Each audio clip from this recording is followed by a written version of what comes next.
Guys, welcome back to my channel. Again, my name is Jap. Kumusta po kayong lahat? Okay, so ayan guys, maraming salamat po sa walang sawang pagsubaybay sa ating pong daily love reading, and kung ikaw ay bago pa lang sa ating channel, okay, so mag-subscribe ka na at i-click mo na rin yung ating notification bell para lagi kang updated sa ating mga bagong upload. So ayan guys, sa mga interesado naman sa ating private reading, wishing candle and cord cutting, ayan. So mga gustong humabol ngayong 15 full moon, habol na, okay? Manifestation. Iiwan ko na lang yung link ng aking Facebook sa atin pong description box below sa mga gusto mag-avail. Ayan, siguro meron na lang akong tatlong slot. Tatlong slot na lang po, no? Kasi konti lang yung candle. Okay, so tingnan natin guys, kanina bang love reading yung masasagap natin.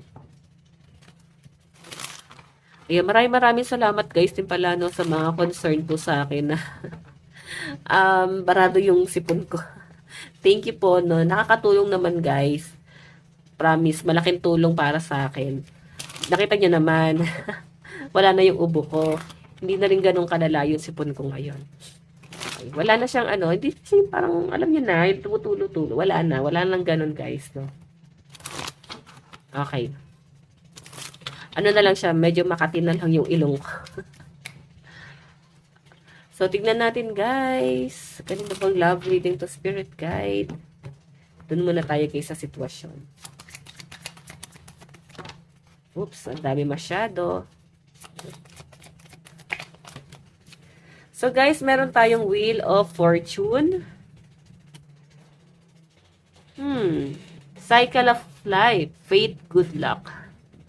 Yung iba sa inyo guys, nakikita ko dito, nagpo-focus ka sa career mo. And siguro katrabaho mo din tong person na kadil mo. Or pwedeng may nagpapakilala sa'yo. Pwedeng professional tong taong to, or maganda yung profession niya sa buhay. Pwedeng maayos naman siya.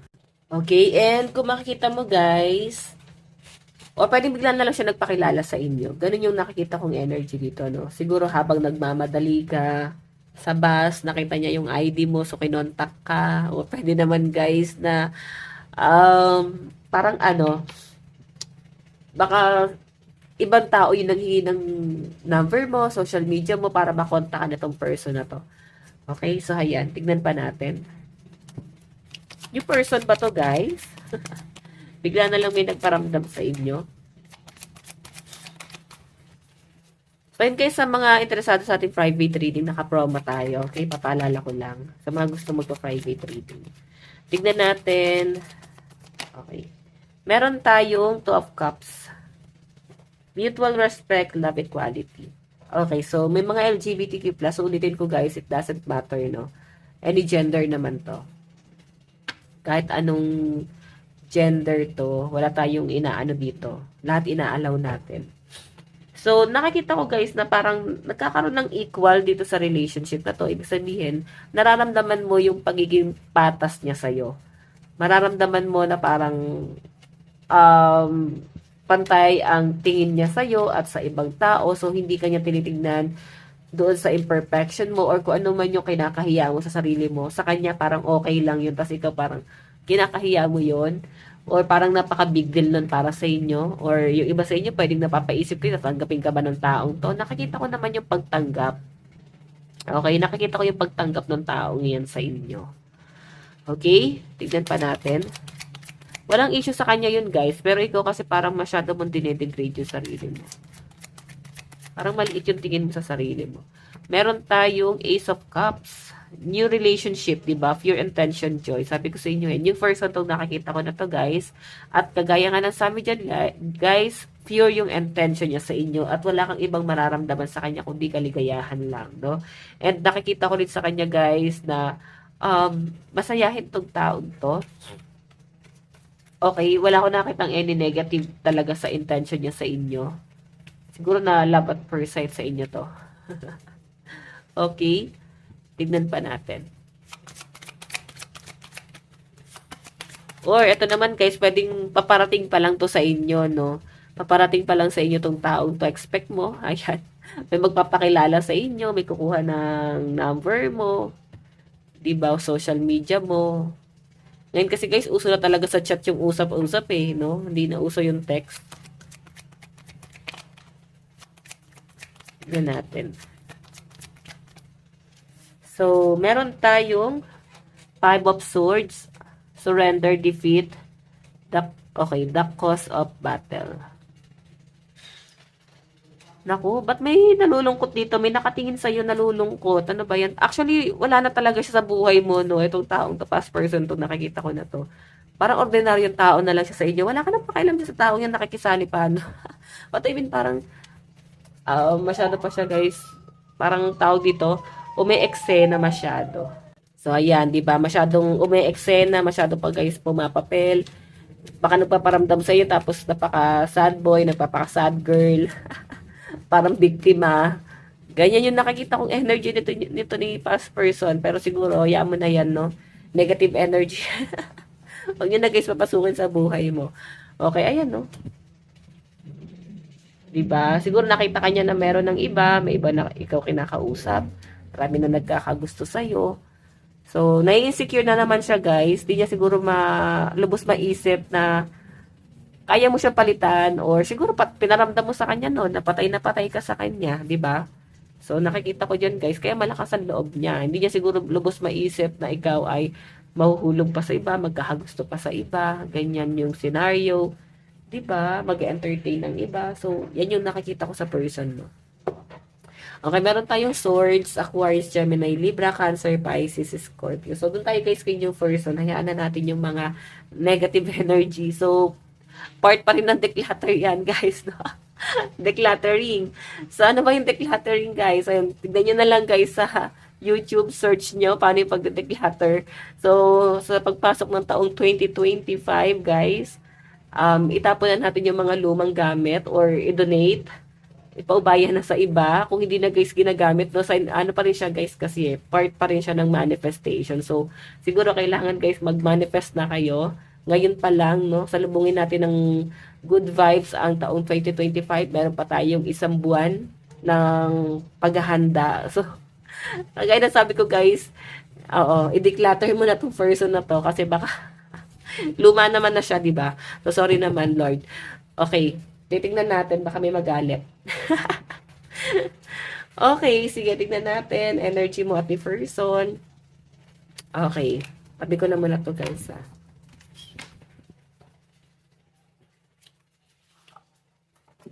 Okay. Kunin ko lang guys yung card.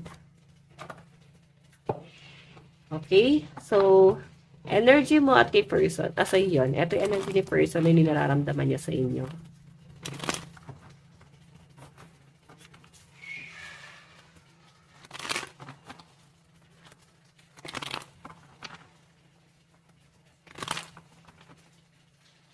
Okay, wait lang guys. Nangangati yung ilong ko. Okay. Nararamdaman ni person mo sa'yo. Okay, doon tayo kayo yung person, no? Pero, malay natin, ba si past person na naman. Sabi ko sa inyo, guys, may eksena na naman, no? Nararamdaman sa'yo na person mo na iniisip mo ngayon.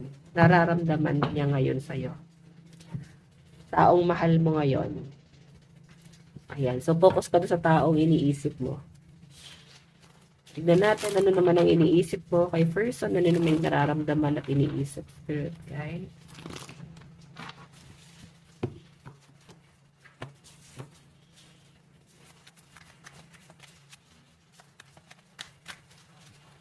Okay.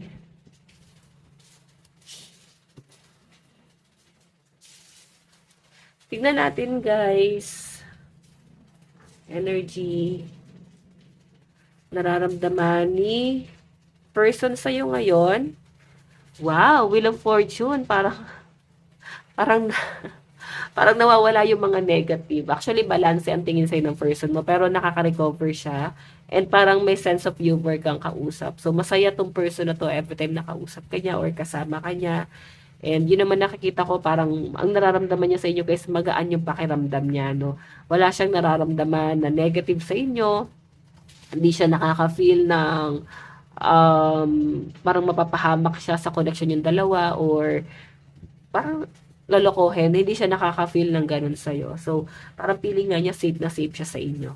Okay? So, tignan natin guys, ano naman ang tingin sa'yo ng person mo. Meron tayong 9 of Wands. Yun nga lang guys, medyo nag-aalangan lang tong taong to, no? Kung ito yung person na nasa isip mo ngayon, medyo nag-aalangan siya. Tignan mo yung foundation niya.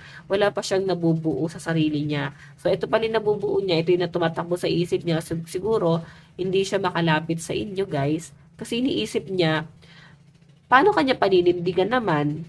Lagi siya napangungunahan ng takot, pero mahal ka niya. And nakikita ko sa kanya, guys, parang handa niyang isacrifice. Okay, handa niyang isacrifice yung mga bagay na mahal niya at mahalaga sa kanya. Okay, when it comes to love, no? Sa love life lang naman to, guys. So, yun yung nakikita ko dito sa taong to. And I think, napangungunahan siya ng takot. So, parang naduduwag. Yun lang, naduduwag siya. Tingnan natin ano naman ang okay, ano naman ang magiging action niya. Meron tayong temperance. Medyo may pag-a-add siya. Siguro, gagawa rin naman to ng paraan. Pero, yun nga, inaaral muna niya yung sitwasyon. Di muna niya, guys, minamadali ang mga bagay-bagay. Medyo i-guard ka niya. Ganon, i-guard ka niya. And, siguro, yun yung way niya na parang binabakuran ka niya. Okay, na parang para sa kanya ka na. Hindi ka na para sa iba. Yan ang nakikita ko din sa taong to. So, ano naman ang outcome? Walang lakas ng loob. Ano ba naman? Dapat malakas ang loob. Mahina yung loob nitong person na to. Ano ba naman to? Torpe ba to? Yan ang nakikita ko sa kanya, guys. So, yung iba sa inyo, guys, walang label. Ano ba yan? Walang label ang nakikita ko dito, pero may kilig factor kayong nararamdaman. And siya rin naman, guys, kinikilig. Pero yun nga, meron siya, guys, doubt sa sarili niya.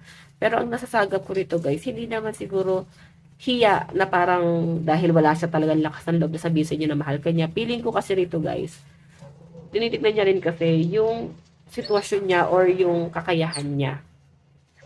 Tinitignan niya rito na parang what if i-judge siya ng mga tao sa paligid mo, ng family mo. Yun yung parang nagiging ano niya dahilan niya kung bakit parang wala siyang magawa. Pero ramdam niyo naman ramdam niya na parang gusto niya naman ng isa't isa, pero wala talaga, guys, label. Yun ang pinakamahirap, no? Ito yung pinakamahirap sa lahat ng love life, no? Sa lahat ng uri ng pagmamahal. Na para bang kaya mo siyang mahalin, ibigay sa kanya lahat. Paano kung first love ka pala nito, no? Ikaw yung unang taong nagpatibok sa puso niya. Kaya siguro siya, guys, walang lakas ng loob. So, kaya siguro siya, guys, nadi-disappoint ng ganito. Kasi ito yung pinakamasakit sa side niya. Ikaw yung first love niya, pero wala siyang karapatan. 'Di ba? Medyo masakit. Tignan natin yung bottom of the deck. Meron tayong 8 of Swords. Oh my God, nangyari sa taong to. 9 of Cups is wish card, happiness, expansion. Pero yung kaligayahan niya kasi, ikaw yung kaligayahan niya, pero ikaw rin yung kasawian niya. Ano ba nangyari? Binasted mo? O hindi mo pinili? Nireject? Iniwan? Baka ikaw unang nang iwan, guys. So, tanongin mo yung sarili mo, ha? Pinakamahirap talaga sa point na parang ikaw yung nang iwan. Parang mas okay pa nga na ikaw yung iniwan kaysa ikaw yung nang iwan, di ba? Parang ang hirap. Parang ang hirap na may taong nagagalit sa'yo. May tao kang nasaktan. So, titignan natin, guys, yung bottom of the deck mo. Ayan, 8 of Swords. Okay, meron tayong Earth sign, Capricorn, Taurus, Virgo. Sa side ni person, lakas ng energy ng mga Earth sign. Tapos, Fire sign, Aries, Leo, Sagittarius. Tignan natin. Meron tayong Aquarius, Libra, Pisces, Gemini, okay, and Capricorn, Taurus. Ayan. Tignan natin, ha. At ano naman yung nararamdaman mo? Meron tayong 10 of Wands. 10 of Wands. So, nakikita ko dito, guys, nahihirapan ka rin. Kasi, parang pakiramdaman kayong dalawa. Pinakikiramdaman mo siya, pinakikiramdaman ka lang din ng person mo. So, ikaw kasi sure na sure ka na Marami nang tumatakbo sa isip mo at parang maganda na yung nakikita mo na magiging connection yung dalawa. Pero, ano ba tong napili mo? Bakit duwag pa yung napili mo? Yan ang nakikita ko kasi dito, guys. Walang lakas ng loob tong taong to. Wala kayong label. Okay? Ayan. Sige, tingnan natin ano naman. Ayun, ayun, nararamdaman mo sa kanya, guys. Nahihirapan ka kasi marami kang gustong sabihin sa kanya. Gusto mo na siyang pahalagahan. Gusto mo siyang ingatan. Pero paano mo nga iingatan yung taong hindi naman naging sa'yo? Hindi pa sa'yo. Ano naman yung tingin mo kay person? Page of Swords. So, siguro nakikita mo dito na parang sana naman meron kang ma-realize. Sana naman maisip mo naman na parang eto ko, free, payapa naman ako. So, parang tanggapin mo na ako. Kailangan pa bang guluhin yung sarili mo? Or pahirapan yung sarili mo? Eh, nandito ka naman. Parang ganon. So, siguro iniisip mo dito parang, sana magkaroon ka naman ng realization. Sana may maisip ka naman. Parang ganyan yung nasasagap ko sa'yo, okay? Tignan naman natin, ano naman ang action. Nine of Cups. Nine of Cups. Nine of Cups is all about happiness and hope, no? So, yung nagiging action mo, guys, siguro nag-first move ka, pinaparamdam mo rin naman sa kanya. Yun nga lang kasi talagang, tignan mo naman yung action niya, temperance, nag-a-adjust kasi siya. Okay, siguro may transition, or ano ba, kagaya na sabi natin kanina, may mga LGBTQ. So, siguro may mga late bloomer. Diba? Yung iba naman sa inyo guys na straight. So, I think, wala pang lakas ng loob talaga tong taong to. I think may conflict sa inyong dalawa. Hindi pa kayang ipaglaban kasi nasa conflict ka. Okay, maraming pwedeng dahilan eh. So, ayan. Tingnan natin ano naman yung outcome. Meron tayong Six of Pentacles. Oh, parang kaklase mo ng kinder. Ng elementary or high school, college. Ganyan kasi parang nakaano siya guys. So, naka-graduation na damit. Okay, so yun ang nasasagap ko rito guys. O pwedeng malapit talaga sa yung taong yan. As in, sobrang malapit, no? Yan. So, tingnan natin yung bottom of the deck, guys. Meron tayong Ten of Cups. Ace of Cups. Wow. Ikaw kasi, guys, napaka-positibo mong tao. So, ito naman taong to, napaka-negative naman. Tingnan mo yung bottom of the deck niya. Napaka-negative. Laging, walang lakas ng loob, guys. So, ikaw, nakikita ko sa'yo, napaka-positive. Wala kang masyadong iniisip na problema. Though may mga responsibility, pero pagdating sa love, 'di ba? As in, na-fix mo na yung sarili mo, nakapag-heal ka na, sobrang okay ka na. So, kung sino man tong new person na to, guys, grabe. Walang lakas ng loob, no? Duwag tong taong to. Okay, sa side mo, guys, meron tayong water sign, Cancer, Pisces, Scorpio, Capricorn, Taurus, Virgo, Aries, Leo, Sagittarius, tingnan pa natin. Meron tayong Cancer, Gemini, Aquarius, Scorpio, ano ba to? Pisces, Libra, and Taurus. Ayan, may Aries din daw. Okay, tingnan pa natin, guys.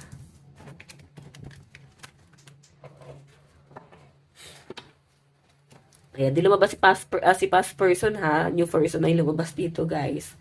So, baka itutuloy mo na yung pagdedeclutter dyan. Kay past person. Okay. Tignan natin.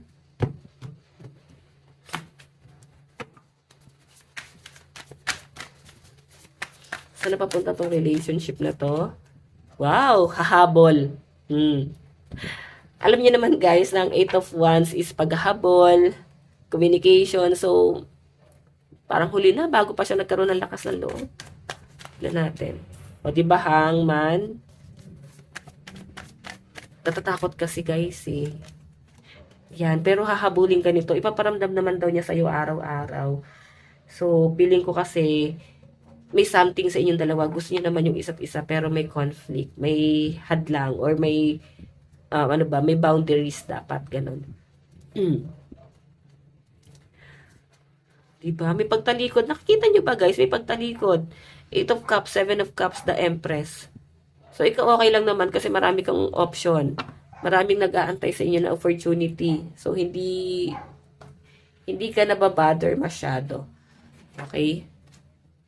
Tignan natin yung love advice. Okay.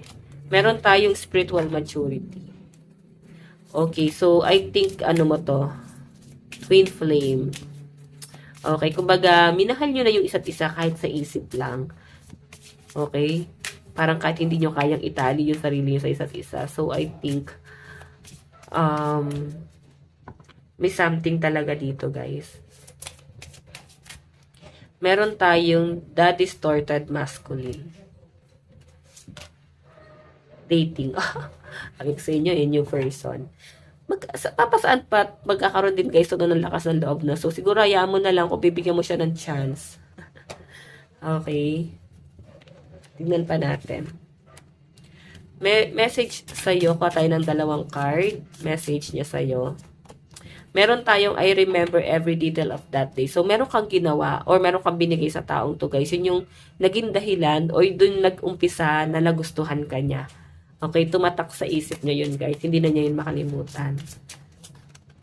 I'm so attracted to you. Diba? Sabi ko sa inyo, meron kang ginawa or may nangyari na na-attract talaga sa itong taong to. Yun yung naging dahilan. Pero siguro, ayaw niya tanggapin sa sarili niya. Okay, so guys, ito lang po ang inyong daily love reading. Bukas po ulit. God bless and love you. Bye-bye!